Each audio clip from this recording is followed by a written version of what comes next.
So let's talk about some skin disorders and burns. Let's end it out hot. So, wait a second. All right. So with skin,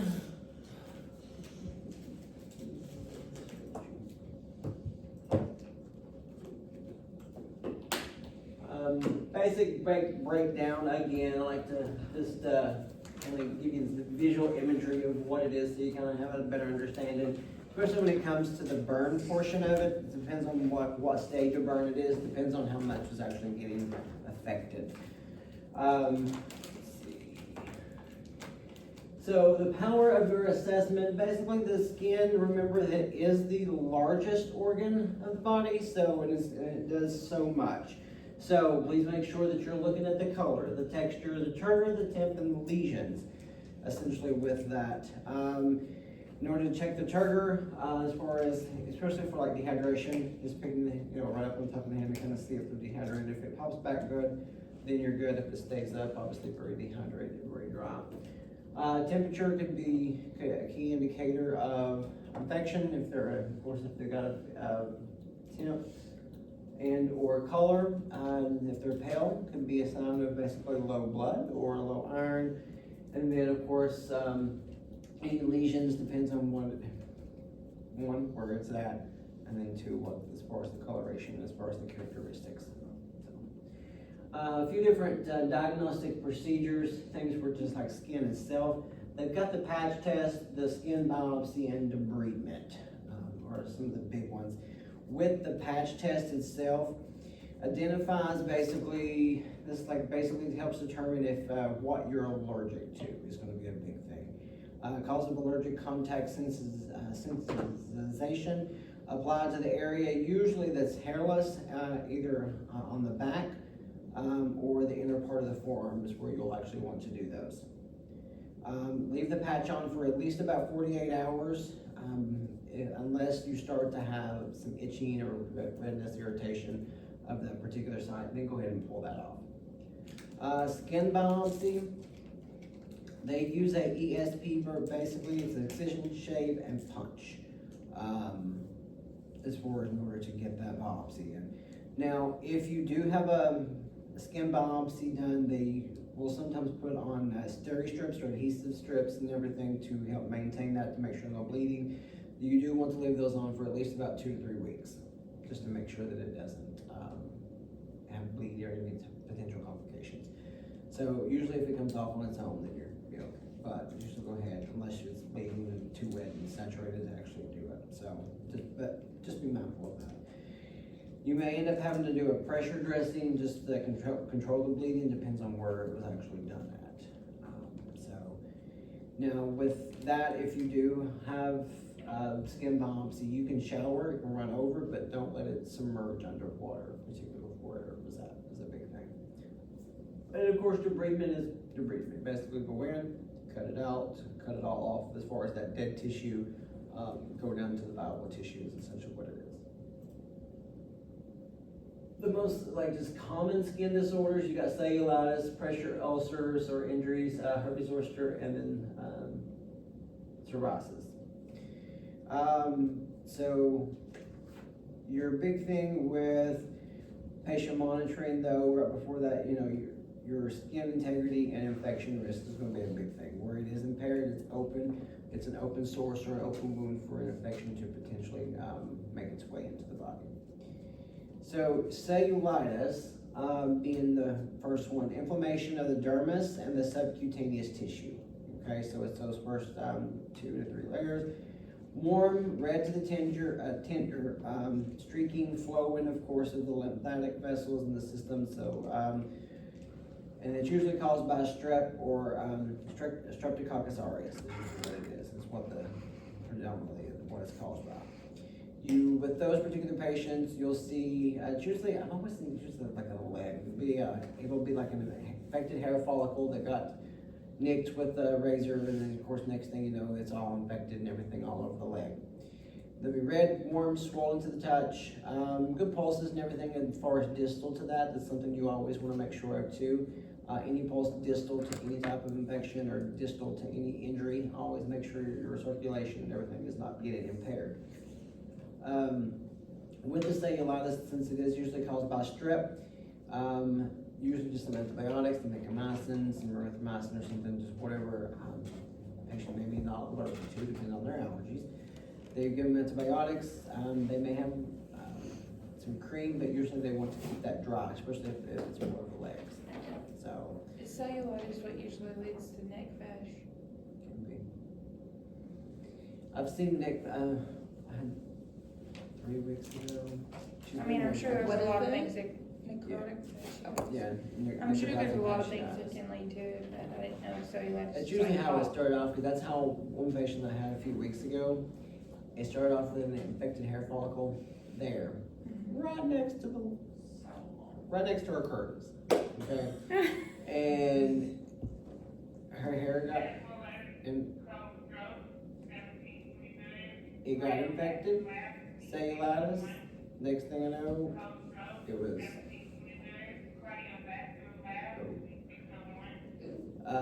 yeah, it turned into necrotizing fasciitis. That's why you get laser hair removal.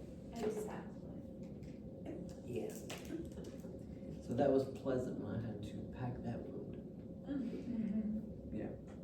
So, way up in there. So yes. And then we get into pressure injuries. Now, pressure injuries, I'm not going to get into too much detail with you because the day we did the SWAT team for you all, that kind of, they went over a lot of the pressure injury stuff already. So I was like, well, there's no sense in having to go back over that for you. Plus, I've already given you the badge, you've got the badge buddies, I've given you that. We've done the brain skills as far as like looking at all pressure injuries and ulcers and stuff like that. So I was like, girl, we got it. Oh. Apparently you do. Apparently she's. Okay. So that one I didn't go into much detail or actually do any detail on that one since we went over that one pretty extensive on that. And then herpes zoster. This one is also called the shingles. Herpes zoster is acute unilateral or segmental inflammation of the certain nerve roots. Basically, it's going to be very painful since it is in the nerve roots. Okay. A lot of times you'll actually see it like the cold sores is usually predominantly where you'll actually see that. So those particular patients, usually they are to avoid anybody who's not had the chickenpox, before, and basically at least until those lesions and everything have dried, crusted, and you're resolved. So if they're open, draining, stay away. Is that the one where pregnant people can't be around them? Yep. And then also, if it is chickenpox, or if you have a patient who's got chickenpox, or shingles, if it's open and draining, it's technically considered an airborne. So, and then of course if it's just contact, but if it's open and actual draining, airborne precautions. Yep. And then let's see. With herpes zoster, usually, because sometimes where it does get into the usually in the mouth and the cold sores is where you'll usually see those. Sometimes it does actually get into the mouth for the cold sores, so it's very painful on the inside. So you'll notice those patients will have a decreased input. They become more higher risk for malnutrition and or dehydration.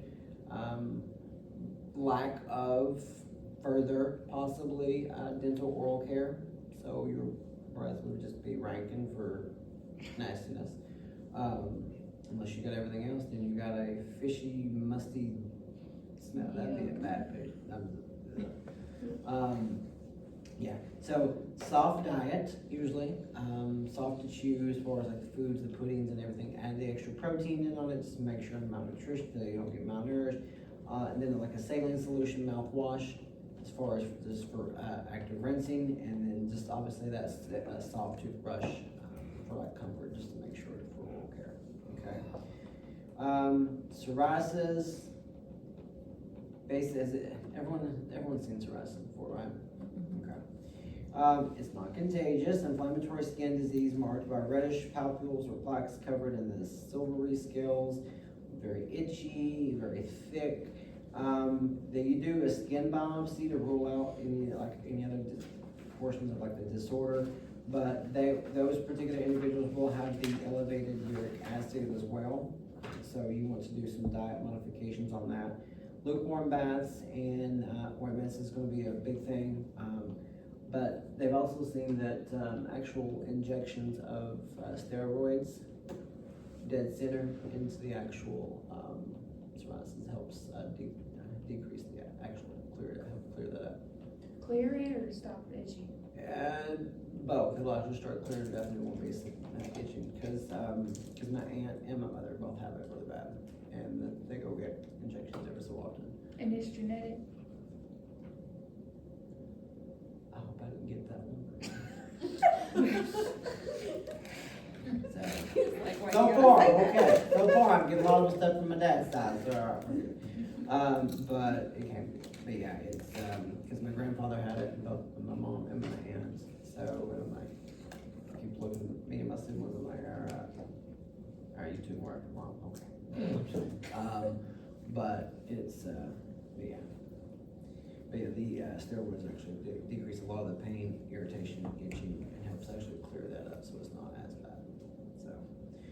And also be mindful with those patients too, they have a lot of, body image, obviously, dysmorphia, you should say, with that, so. Let's see. And then burns. Rule of 9 is a big thing, with, when you're actually working with burn victims. 5 stages now, which I thought was, okay. So, but basically, for an adult, it's 9, basically 9 on everything, except for the front. You got 18 for the front, so 9 at the top, 9 lower. And then 9 for the head. She told us that they don't use stages anymore, so in the hospital, are you hearing anything? Well, you don't We see don't get burns, burns. yeah, We but, don't get burns. so, do you think stages are still used, They or still is stage it superficial, They say partial, like that's how? I she mean, said they'll they're gonna be say them on like that, stage. but I mean, they'll still come back and say the stage. Stage, okay. Yeah. I say at UK they do. They still They say we had some people come on burns. They like stage them kind of, but they almost more say like, oh, it's like the full thickness. But burn since or you guys something are like not, UK's not Yeah. a burn hospital, they'd get. Yeah, we send people out, but we do get those, so.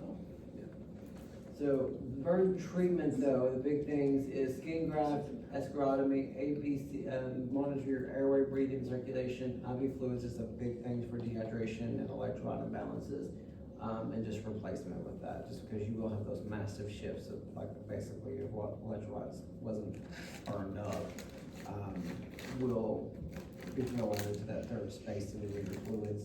So trying to get that fluid back into the intravascular space, and then you have to worry about what's on the extracellular, causing compartment syndrome, and which is where you have to actually come into the escharotomy, or as I always slice them like a Christmas ham. That's exactly what it looks like. Now, when you do see an escharotomy actually get performed, how far down do you go? It'll start bleeding. You start bleeding. Yeah, you can go until you hit that viable tissue. There you go. Let's see. Assessment, like I said, as far as your rule 9s, that's going to be your biggest thing as far as knowing what body percentage that was affected. Pediatrics, their rule 9 is a slightly different. It's each leg is 14% and the head is like 18. So it has some slight variations to it for children.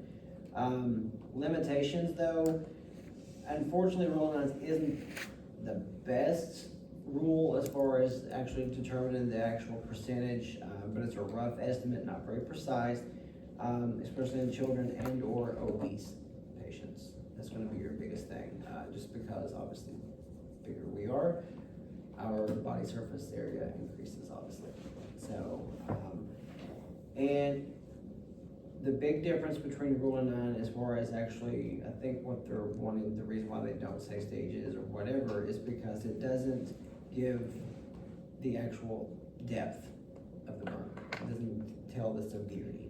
So that is the biggest limitation, but I wanted to make sure that you did know that, though. It only considers the area burn, not the depth. So, and depends on your damage, which is where your depth comes into play. Because your stages, like your first degree, is very superficial. That's gonna be like your, your sunburns, your blanching and everything. Ow, it hurts. All right, I'm about to put some cream on it. Let's go on about our business. Partial thickness, that's more of the second degree. That's when you're like the hot surface, your blisters, your moist blanches, and very painful, very hot surfaces and everything that you may touch or hit. Anytime that a blister, whether it be on a burn and or skin in general like that, is technically considered a stage 2. Stage 2 pressure ulcer, or if it's area of pressure, and or a stage 2 a second degree for your burns, because it is taking essentially that first layer off and then just going down, so basically getting rid of that first layer essentially, so your second degree on either one. Now your deep partial thickness is your third degree. That one's like your hair, your sweat glands, intact and dry, and like no pain, unfortunately. Just because it does start to get into those nerve endings and everything else, kind of take those out. Now your full thickness, third degree, this is the one that has, you don't feel nothing. It's all burned off. Like, that's why it's not painful. However, it's prolonged contact to those particular objects and or more flames, grease. Those particular patients, their skin will be like leather because it's singed so much. Very black, red, and or white, but the thickness of it, it's all, you didn't get much to it. And then you got your deep full thickness, which is the fourth degree, which is what it is. Now that's electric, chemical, and then of course like tar. And that also involves like the muscle and or the bone. Okay. Again, those aren't painful because they've already burned off all of their ligaments and everything on it. So like what we talked about as far as the treatment for those, they can do for skin grafts, there can either, depends on the rule 9, depends on or the body surface area that was done. If it wasn't too much done, you can actually do an autonomous, I think is how you pronounce it, skin graft. Basically, you can do it from yourself. That way, one less chance of actually rejection of that because it's a graft. If not, you can get it from someone else. And they usually go from like somewhere in the thigh, usually where they actually pull that skin from. I saw a couple weeks ago that I don't know if they're talking about it now or not. They're actually using fish skin, to do really good for burn victims for their skin grafts, and it doesn't affect as much as with their rejection. So. I wonder how that works.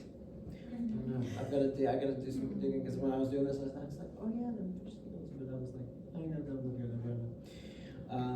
So I'm not gonna tell you to Google it, so I'm gonna Google it and I'll let you know. But yeah.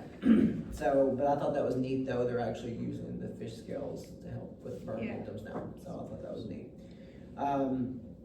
Big thing with them though, is their protein, is their calories. Have to have a lot of protein, have to have a lot of calories, just because essentially what they've had been burned off. They're gonna need that nutrition in order to help for wound healing. That's gonna be your biggest thing, is that protein is building getting back those amino acids and the building blocks of wound healing. How are they gonna get that? What do you think? For that, you are either TPN? TPN, That was also NG. a contradicting question we had on the test.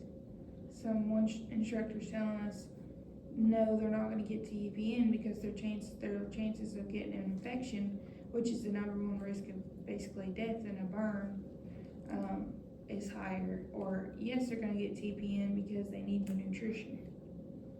Well, how else are they gonna heal if they're burned Yeah. and if they're out? Because sometimes a lot of those patients, though, when they get burned really bad, it affects their airway and everything too. So you can put an NG, I guess, or an OG in, and that would go into your stomach, so that would be your TPN. But, I mean, It other was than also that, Miss Webb that said that, so, yeah. huh? It was Miss Webb that said that, so I feel like maybe 40 years ago, they stopped using TPN for a hot second because she's like, the sugar's so high in TPN that. It is, but all that can be regulated now, like, you can literally take into account, like, and adjust the TPN, how much sugar, how much potassium, how much everything else is.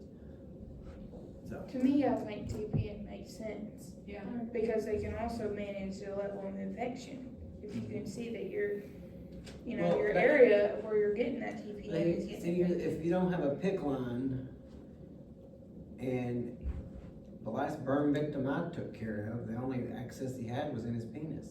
Yeah, Cause everything else had to be hysterectomy, Yeah. and like, there was nowhere to put it. Yeah.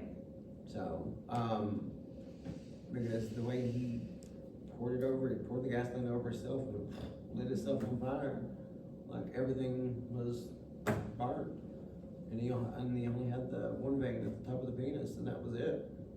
So, and that's the thing too, you're gonna, like, depends on your access. Depends on what you can get through your access, but if your leg isn't burned, you can go IO. Put you in IO and grab that Black & Decker, let's go. So, it's very neat to put in, cause you drill through and you'll feel it like a pop through, and you'll get down into it. Ooh. Yeah. So it's not a big drill, but it does what it needs to. So you've got IO, you've got central lines you can put in through the femoral to get into those femoral arteries, but if it's a lot, I mean, you ain't got none, I don't know how else you're gonna get it. Yeah. I mean, there's really no way, if you are out, you can either put an OG or NG and put through your tube feeding like that, high protein. Or you're gonna have to have a line, which you're gonna have to have a line anyway Yeah. for fluid, so you're already at risk for infection. So Yeah. why not put you something that that could benefit you? Yeah. So, cause if you're just putting in a peripheral, you're gonna lose that peripheral, and That's kind of where I was saying, it's like, your level of infection is not gonna go up that much just cause you have a PICC line in, I mean, you're filleted out already. Yeah. That's gonna and kill you usually before with an those infection. burn happens. units, I'm assuming, cause I've never went to one, I've never worked a burn unit, I've always worked in facilities that we've always shipped them. So, like, we got them stable, they're yours. But even with certain wounds like that, they can go to OR. Do a surgical debridement, OR, do a sterile procedure as far as doing the technique to clean the wounds. Yeah. I've seen them do it. They've done it with dopamine that infiltrated on a woman's chest, and it caused tissue necrosis all over her entire chest cavity, and they had to take her to OR every day. So, seen it. They can do it with a burn. But as far as like your access, you got your protein that you've got to get in somewhere or another, get those building blocks in. So I've seen either a NG, patient- OG, or I seen a patient too where we had to put like, their IV was on like the bottom of their foot, or like the top of their foot, and we had to put the Bobby pad on the bottom of the other foot. Like, it's no joke. yeah. Now you cannot do TPN through a peripheral. You can do parental nutrition, like your electrolytes and things like that, but as far as like your fat base though, like what you need for your TPN, because the proteins and the lipids, that can't go through a peripheral. So you're gonna have to have a central line of some sort. So it's either a PICC line or it's a femoral line, a central line. Got to, one of the two. Or you're gonna have to put it through an NG or OG, because you can't stick it up the boom boom. Very vascular. Don't know how much is left though after you burn yourself, but never know. But yes, so high protein, high calorie, prevention of hypertrophic scarring and contractures. That's a big thing with burn victims, especially when they're deeper because of the tarry, like leathery skin. They're much higher prone to contracting up and staying that way. So active range of motion, keeping it good and moist is going to be a big thing as well. Exercises and pressure departments is another big thing. Psychological issues, obviously once they have the burn, they're going to have a lot of depression, a lot of anxieties and PTSD, depends on whatever may have caused it. And then some memory joggers here. A, B, C, D, E. Anybody have any idea? This is just regarding skin in general, when you're looking at a skin issue. A would be asymmetry. B would be border. C is color. D is diameter. Do they have an idea what E is?